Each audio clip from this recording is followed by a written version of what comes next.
This week we'll be covering class 3, the third part in eating out without a doubt.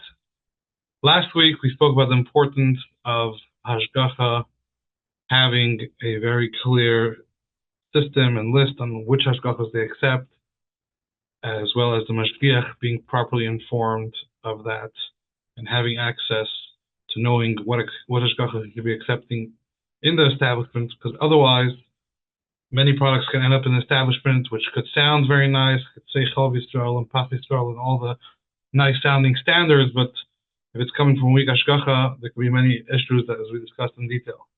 This week we're going to discuss a little bit more qualifications that are very important for mashgiach to have in order for an establishment to be a place that you feel comfortable eating.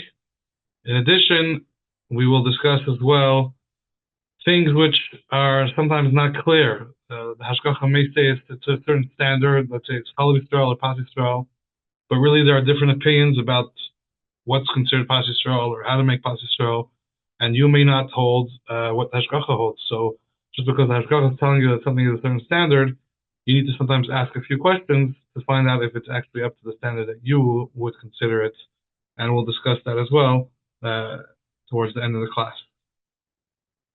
So to begin with, a mashgiach is someone that needs to be knowledgeable.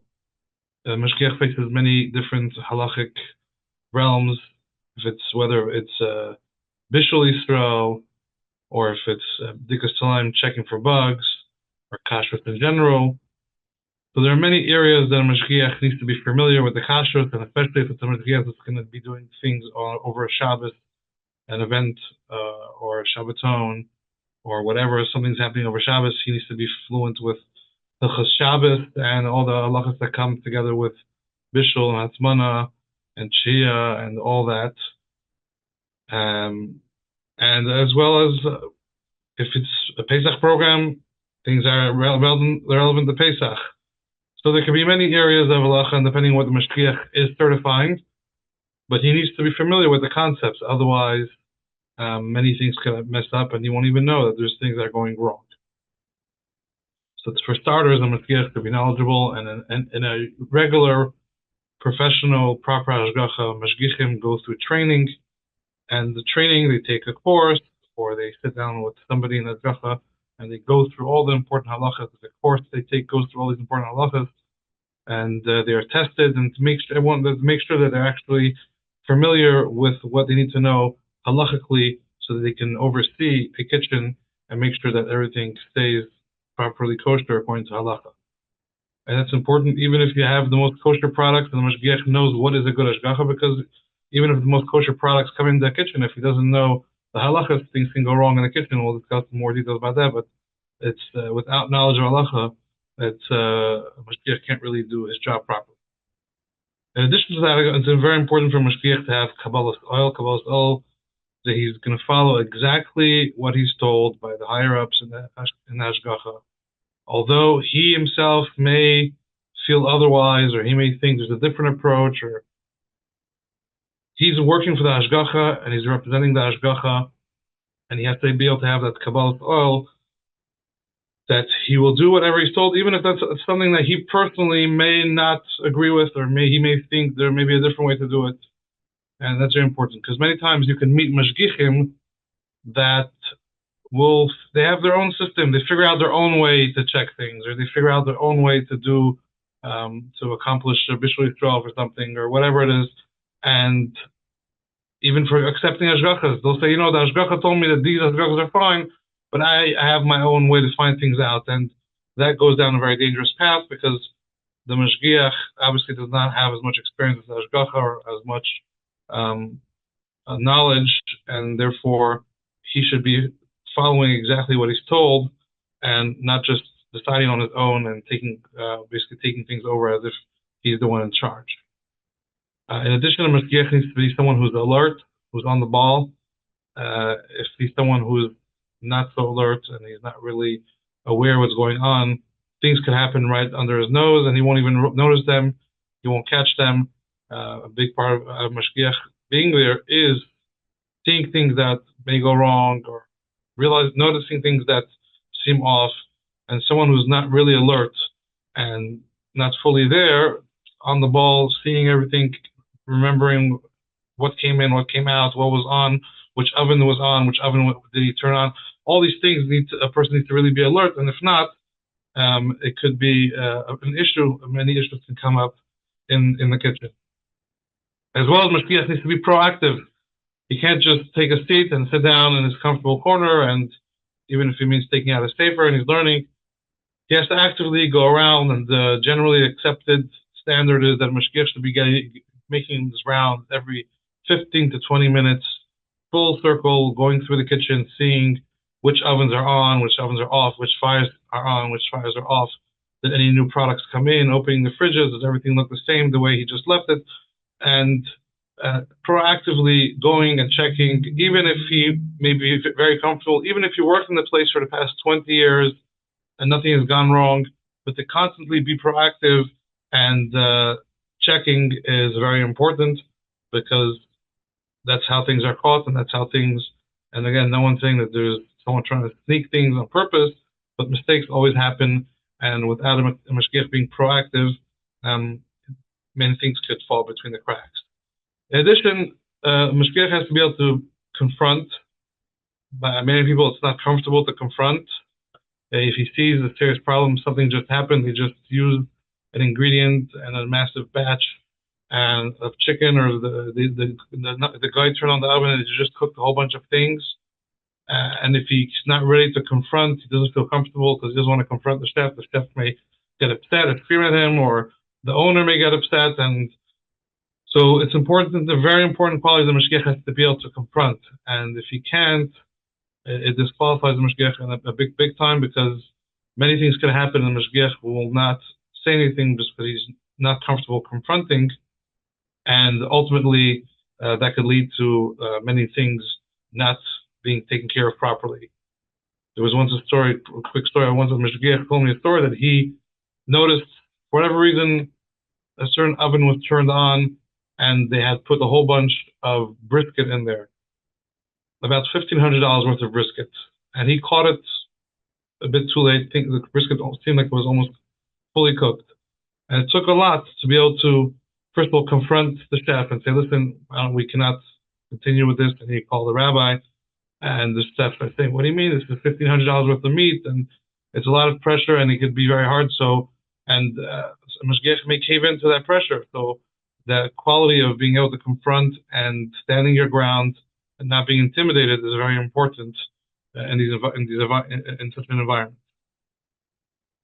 As well as important is to have a good eye, to be easily be able to notice if things change, if things look off, the way you left it yesterday, and now the morning things may have moved.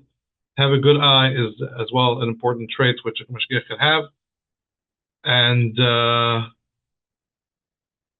in addition, the mashgiach has to really have the recognition that ultimately he worked for the hashgacha. Because if at any point he feels that he's working for the owner, then he's going to be afraid, because ultimately if he does speak up, it means he may lose his job.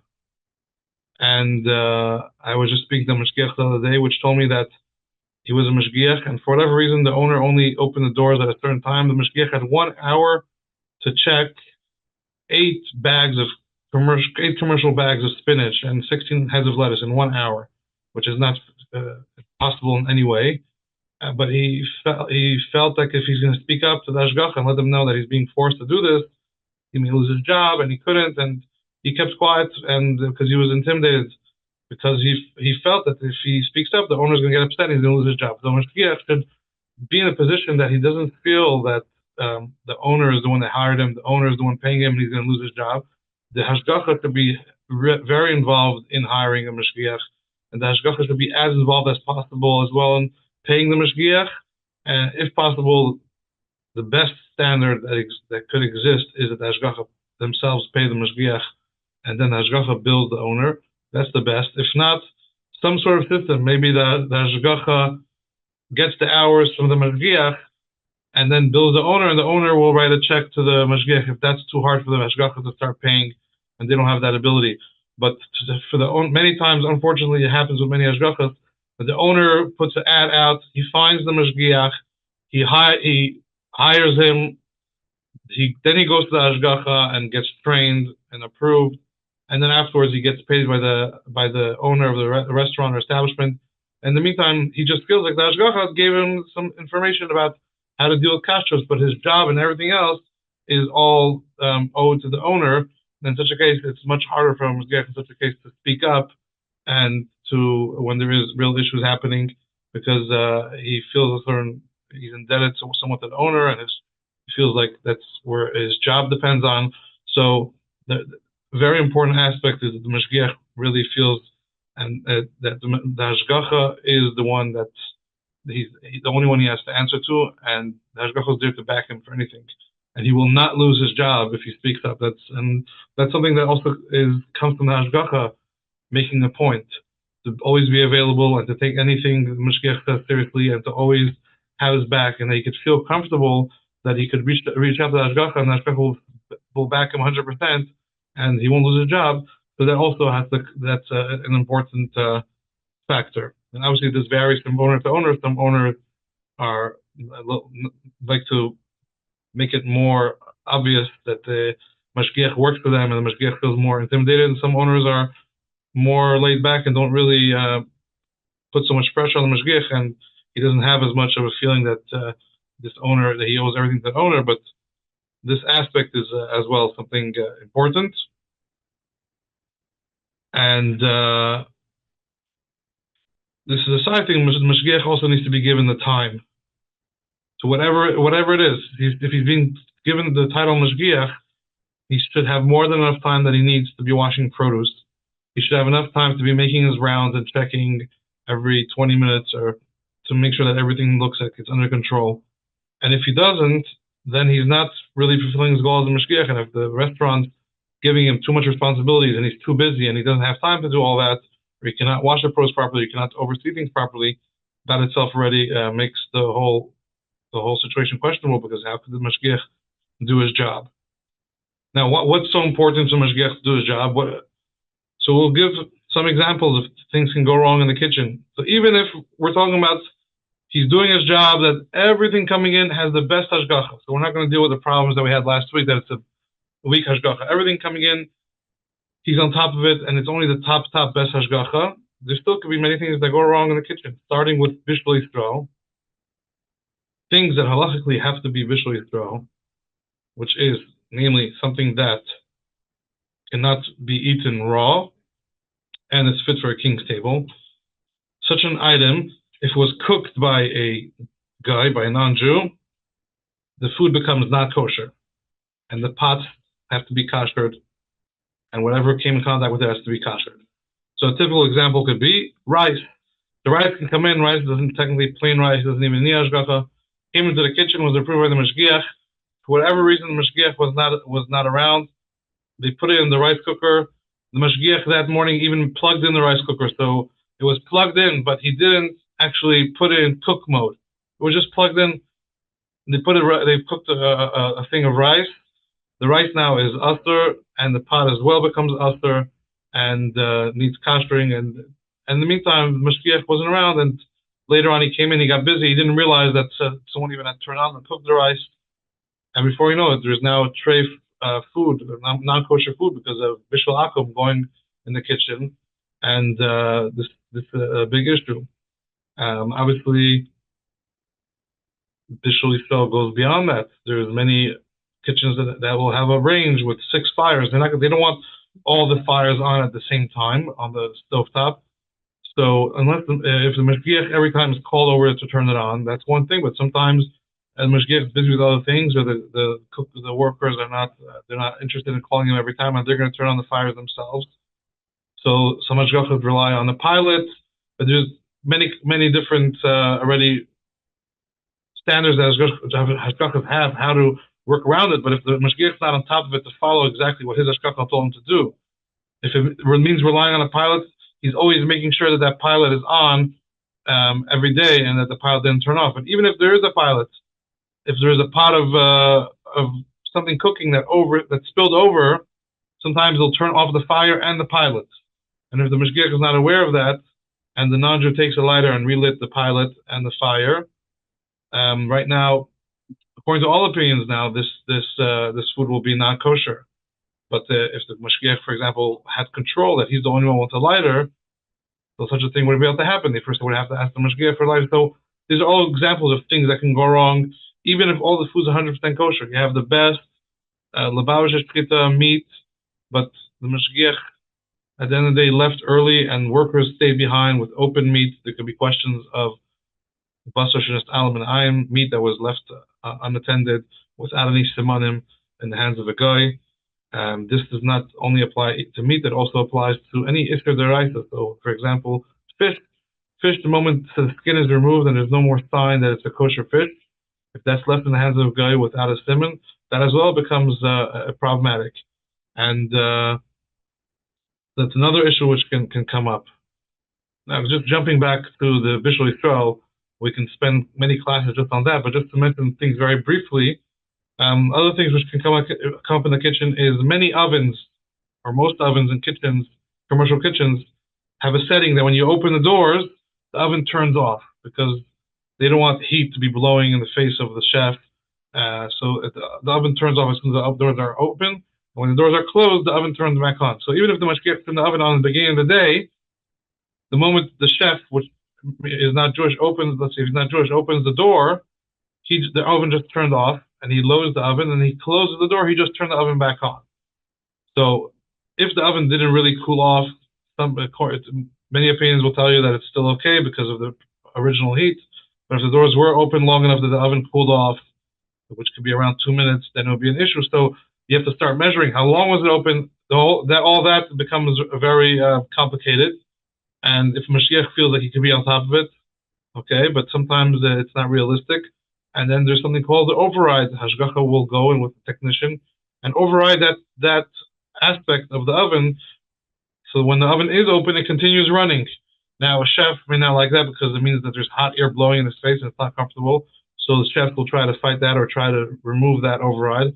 But if the Hashgacha feels or if the Mashgiach feels that that's the only way they can control it, they have to make sure there's an override in place. If not, the oven there could be Bishul Akam happening in the oven. So you have a beautiful brisket that's 100% kosher, glad kosher, Lubavitcher best Hashgacha, put in the oven, and the door was open for too long, and the guy closed the oven. This meat now is not kosher because it was cooked by the non-Jew, Bishul Akum. So, in addition, there is many kitchens now that start using induction. Induction is the surface is always cold. It only becomes hot when you put a pot down on it and do it with different magnetic fields moving elements in the pot starts to heat up. But the actual stovetop or the flat top always stays cold. So the person putting down the pot activates the heat, the cooking. So in such a case, you have to make sure the mashgiach puts the pot down every time. Or there's a system of having a type of disc on at all times. So a hashgacha with a proper protocols in place would have a system, but also the mashgiach has to be on top of that. And only if he has all the previous qualifications will all these types of things be happening. The next thing, which we mentioned again briefly, was meat being left unattended, which the moment a meat package was opened, and if Mashgiach leaves early at the end of the day, or if he's not around during the day for a long period of time, there could be problems of basar shenas alam, meat that's unattended, which is problematic. There could be sometimes storing things in an outside fridge or freezer, which is not in the same establishment, and they have to bring things from there, and if things are not properly wrapped, just that walk from the storage to the establishment could already be an issue. And also this applies to delivery. If everything was properly, Mashgiach kept everything kosher till it was wrapped in a bag and put in a bag and then sent on an Uber Eats, and it was not properly wrapped, the person who received it could be an issue of basar shenas alam as well. The person who received it is receiving something without any simon that's kosher. That could be an issue as well. So all that are things that can happen even if everything is, all the food coming in is a high standard. The mashgiach isn't on top of every detail. All these things can go wrong. And of course, the very obvious one is Talaim, but we're done for this week. We'll continue next week, more on the topic of the importance of the mashgiach being properly qualified and being on top of everything. Thank you.